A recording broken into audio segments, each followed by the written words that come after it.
The reason I'm here this year is because I've been hearing about Tønder Festival for a very long time from so many of my favorite artists, the artists that the Bluegrass Situation loves to cover and has, have been part of our community in the States. And so after much anticipation, I was invited as an international delegate, and I'm representing both BGS and Folk Alliance International, for which I'm a board member, and it's been a wonderful experience that exceeded anything I expected.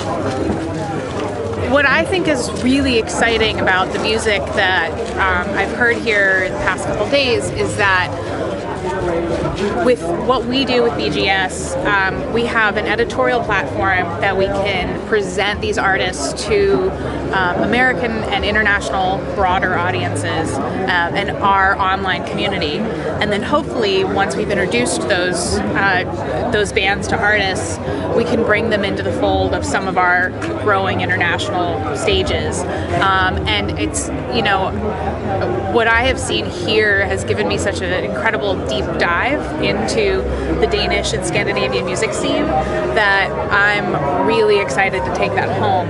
And what we love to do as a company is connect the dots for people, right? So we like to connect them to say, okay, you love Celtic music, or you're coming into this through Bluegrass, or through, American folk traditions, but see how this connects to what's happening right now in Denmark and in Norway and further abroad throughout Europe and throughout the world, and see how these musical traditions influence each other, overlap, how we can share and develop new sounds together. So for me, it's like a really exciting opportunity to be in the tent and to hear this stuff and to be able to speak about what I'm hearing. Throughout the past few days, I've heard some incredible new sounds and new influences and musical colors that I hadn't experienced before, and then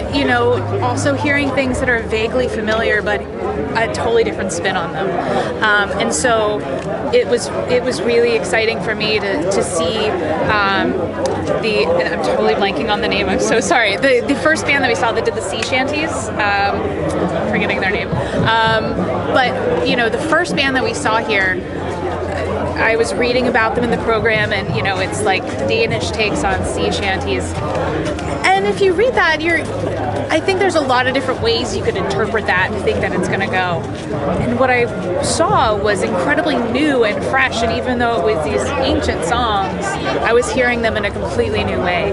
And I was hearing them from an area of Denmark that I didn't know anything about, but I was completely intrigued and drawn into. So it was really exciting. So from this stage, I was really drawn to Julie, the Norwegian fiddle player. Yeah. I think her act had the most obvious crossover as far as some of the, from a booking perspective, on some of the more progressive shows that we do, because we do a variety of different stages and levels of productions.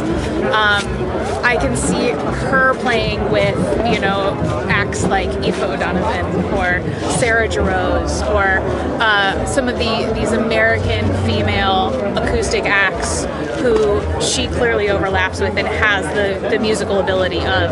And similarly, again, I'm really sorry about the names, the final act that was on the stage today, I was blown away by, and I saw overlaps there of not only Celtic traditions. I heard, some of the themes of some of the other Danish music we had heard throughout the weekend, but also they reminded me, they had echoes of the Dust Bowl Revival, who were on the main stage last night, and there's these parallels and also differences in the music that I think could align beautifully with some American stages and American shows potentially. So it was really exciting to there's not many opportunities that I get to dive deep into a completely new world of music, and that's what this felt like. It was awesome.